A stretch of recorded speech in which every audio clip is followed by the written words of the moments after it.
Assalamualaikum warahmatullahi ta'ala wabarakatuh. Jirtu kabajamtoota jaalatamtoota hordoftoota YouTube channel akka akkam fayyaa keessanii naguma baga nagaan jiraattan isiniin jira.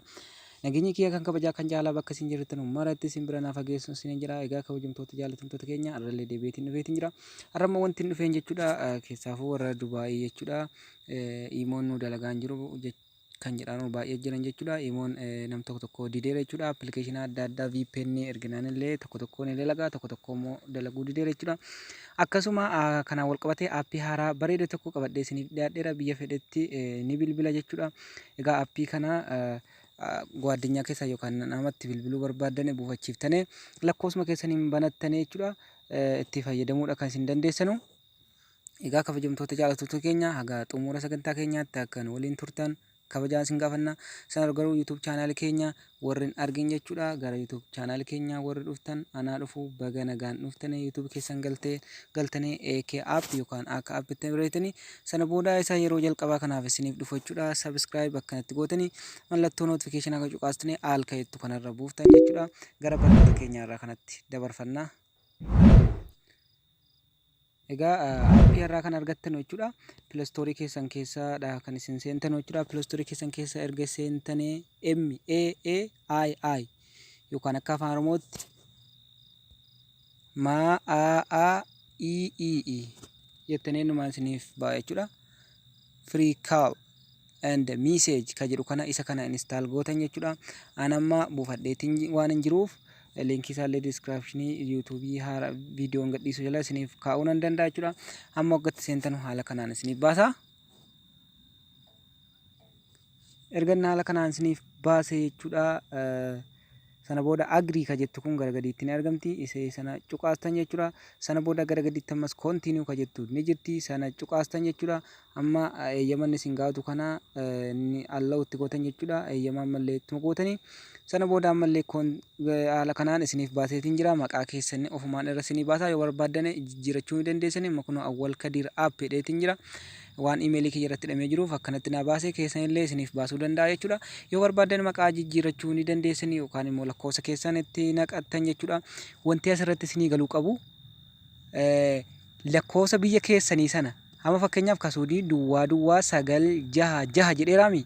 Zeeroo yookaan duwwaa ittiin dabalu beekuu qabdan. Duwwaa itti dabalaan hin banu jechuudha. Amma fakkeenyaaf duwwaa yoo itti dabalee ilaale jechuudha.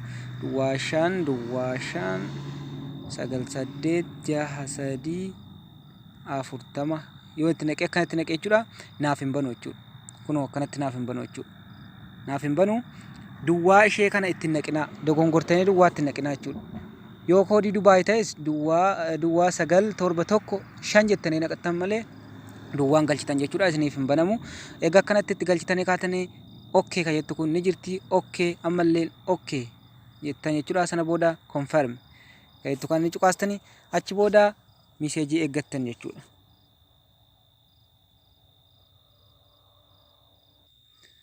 Amma miseejiin naaf dhufeetiin jira jechuudha kabajamtoota jaalatamtoota keenya. Miseejii kiyya itti naqadhaa.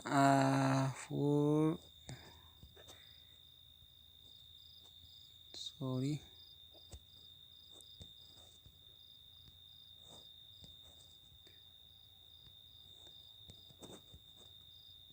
Sagal duwwaa ishee akkuma argitan koodii itti naqadheetiin jira. Okay ka jettuun cuqaata jechuudha. Sana booda haala kanaan na baasaa continue jedhaan jechuudha. Waa tokko dubbiin biraan jiru kun amma itti na baaseera jechuudha. Waggaa isin itti baatanii kun haala kanaan itti isiniif baha. Sana booda lakkoofsa namaa kunoo bakka mallattoo miseejii jirti. As seentaniitiin kan hiriyaa keessanii fidachuu dandeessan jechuudha. Erga bakka miseejii seentanii lakkoofsa yookaan nama ittiin haasa'uu barbaaddanii akkanatti rukuttanii akkanatti baafattan jechuudha. Sana booda haala kanaan isiniif baha jechuudha. Kunoo haala kanaan naaf baheetiin jira. Amma ittiin bilbila jechuudha kabajamtoota jaalatamtoota keenya. Waggaa isin itti bilbiltanii eeyyama isin gaafata. Eeyyama sana akkanatti cuqaastan jechuudha. Sana booda haala kanaan mallattoo kana fide jechuudha. Wagga bilbilu kun amma anuma bira jira. Kun haala kanatti waama jechuudha. Waamichi isaallee haala kana Egaa yoo irraa qabdanis kun anuma bira jira irraan qabachuudha kun haala kanaan sirriitti dhageessisa jechuudha kabajamtoota jaalatamtoota keenya sirriitti dhageessisa. Egaa itti fayyadamaa jechuudha. Haala kanaan miiseejiillee gosa barbaadanii bareetanii ashaangullitti yookaan istiikarallee ni qaba rikoordiillee waliif ergitanii kana fakkaatan sinin jedha barnoonni keenya irraa YouTube channel keenya subscribe warreen godhin subscribe akkanuma gootanuu hiriyoottan keessaniif illee share godhaa warra imoon hin dalagneef jechuudha. Comment illee nu barreessaa like gochuun dagatinaa. Wassalamu alaikum warahmatullahi wabarakatuh.